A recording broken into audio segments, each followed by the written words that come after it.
नमस्कार, जय हिंद, जय सिया राम। जैसा कि धनुष यज्ञ चल रहा है मेरा, तो भाइयों और बहनों, मैंने सीता का स्वयंवर हो गया, उसकी कथा मैंने आप सभी को सुना दी है। और सीता जी ने वरमाला डाल दी है श्री रामचंद्र जी के गले में, यहाँ तक का भी आ गया। और उसके बाद परशुराम जी आते हैं और उनकी धनुष, जो शिव धनुष थी वो टूटी हुई थी, उसे देख के वो क्रोध में आ जाते हैं। तो उसके आगे की कथा चल रही है। तो 3-4 दिन मैं थोड़ा बीमार थी, इसलिए मैं कथा नहीं कह पाई। आज से आगे की कथा मैं शुरुआत कर रही हूँ। तो जिसने भी, जो भी मुझे YouTube पे देख रहे हैं, तो कृपा करके श्री रामचंद्र जी का नाम लेके सब्सक्राइब कर लीजिए। फेसबुक पर देख रहे हैं तो फॉलो कर लीजिए। तो आगे की कथा। ब्राह्मणों भूषण शांति है और क्षमा की सुंदरता ही है। क्षत्रियों का भूषण मत पहनो, की रीत मुनि विसराई है। तो जिस तरह से लक्ष्मण और परशुराम जी का संवाद चल रहा था, परशुराम जी बोल रहे थे तो गुस्से में आके, और लक्ष्मण जी उन्हें समझा रहे हैं कि आप को ये सब शोभा नहीं देता है, ये सब क्षत्रियों को शोभा देता है। ब्राह्मणों को तो क्षमा करना चाहिए, अगर छोटे गलती कर रहे हैं तो क्षमा करना चाहिए। इस तरह से आप क्रोध में क्यों आ गए हैं? तो आगे की कथा सुनिए। अपनी सीमा में रहना तुम है नीति है विद्वानों का, अपमान दूसरों का करना नहीं रीत कभी श्रीमानों का। अपनी नीति में ही रहना, यही काम है विद्वानों का। आप विद्वान हो। लक्ष्मण जी के समझा रहे हैं परशुराम जी को कि आप विद्वान हो और आपको ये सब शोभा नहीं दे रहा है। अपमान दूसरों का करना ये आपके ऊपर जरा सा भी अच्छा नहीं लग रहा है मान्यवर। आप ऋषि हो, आप एक ब्राह्मण हो, आप क्षत्रियों की तरह क्यों व्यवहार कर रहे हो? ऐसा लक्ष्मण जी कह रहे हैं और परशुराम जी तिलमिला रहे हैं और गुस्से में आ रहे हैं। तो आगे सुनिए। बत बने न ज्यादा बातें कर, दहशत न जरा भी खाता है। क्या नहीं जानता है भूमंडल सब दहलाता है। परशुराम जी कहते हैं, अरे पगले, क्या बातें कर रहा है? तुझे पता नहीं है कि मेरे नाम से पूरा भूमंडल दहलाता है मेरे गुस्से से? ऐसा परशुराम जी कहते हैं। केवल मैं बालक जान तुझे देता हूँ ध्यान, न बातों पर, वरना न छोड़ता तुझे कभी तेरी इन दूषित बातों पर। परशुराम कह रहे हैं, मैं तुझे छोटा बच्चा जान के तुझे छोड़ दे रहा हूँ और तू उतना ही बड़ी बड़ी बातें करता जा रहा है। ऐसा तो कैसा? बड़ों से इस तरह से बातें करनी चाहिए, ऐसा परशुराम जी समझा रहे हैं। और मैं आप सभी को अपनी भाषा में, अपने नॉर्मल भाषा में, जो बच्चों को समझ में आए उस भाषा में समझा रही हूँ। भूल हुई इस भूमि पर किए क्षत्रिय संहार, विप्रों को दी दान में भूमि मैंने कई बार।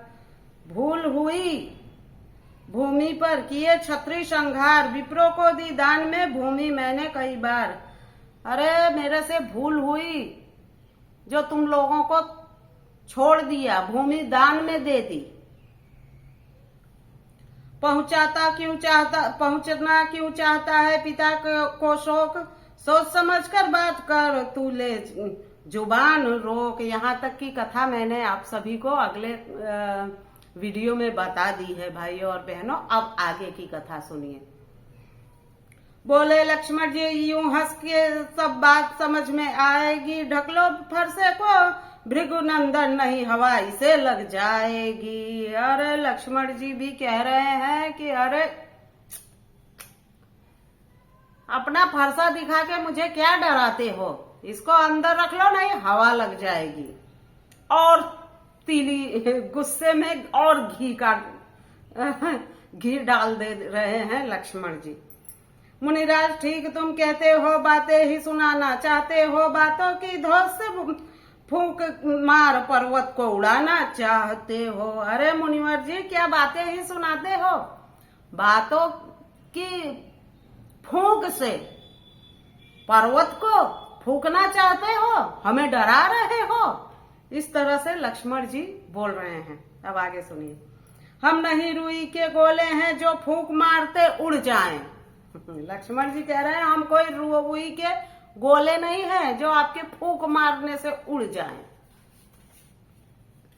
तब कहा भृगुपति ने ऐसे है विश्वामित्र सुनो बानी, तेरे कहने से छोड़ता हूँ वह बालक है अति अभिमानी, वरना फरसे से काट इसे, 1 सेकेंड, हाँ, वरना फरसे से काट इसे। भाई और बहनों लक्ष्मण जी की ये मुझे भी हंसी आ रही है पढ़ के। काट के इसे गुरु का ऋण सभी चुका देता, जीव चले मूर्ख इस बालक की, अब नामो नाम निशान मिटा देता। ऐसा परशुराम जी विश्वामित्र को कह रहे हैं कि तेरे चेले हैं इसलिए अभी तक मैं सुन रहा हूँ, नहीं तो कब का अपने फरसे से इनको काट डालता। आगे सुनिए। परशुराम के वचन सुन बोले लक्ष्मण वीर, वाह वाह क्या खूब हो आप बड़े रणधीर। फिर से लक्ष्मण जी बोल पड़े। परशुराम की बातें सुन के और लक्ष्मण जी बोलते हैं वाह वाह, और चिढ़ा दे रहे हैं। वाह वाह क्या खूब बड़े रणधीर, वाह वाह आपकी तो बात ही क्या है, आप तो बहुत बड़े प्रतापी हो। फिर से उन्होंने तीली लगा दी। अब आगे सुनिए। क्या कहना आपका है मुनिवर, वीरत्व का स्वांग है रचा लिया, काट शीस निज माता का, बाकी फिर कौन सा कर्म बचा हुआ। ओहो, बहुत बड़ी बात लक्ष्मण जी ने बोल दी परशुराम जी को कि आपने किया क्या है, अपनी माता का सर काटा है।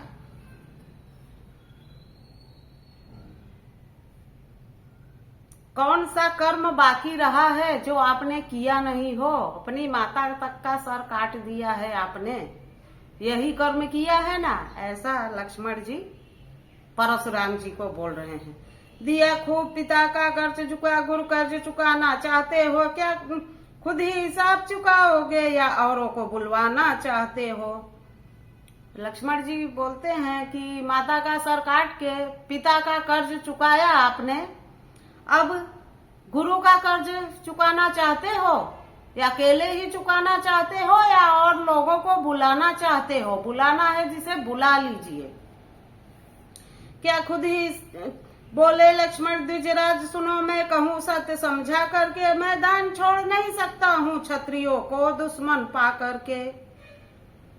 लक्ष्मण जी कहते हैं देखिए अब तो मैं मैदान नहीं छोड़ने वाला, क्षत्रियों का जो दुश्मन हो वो मिल जाए और उसको छोड़ के मैं भागूं, ऐसा हो नहीं सकता। ऐसा लक्ष्मण जी बोल रहे हैं। आ जाए काल सामने यदि उससे भी टक्कर ले लेता, छोड़ा है ब्राह्मण जान तुम्हें नहीं ठीक अकल कर देता।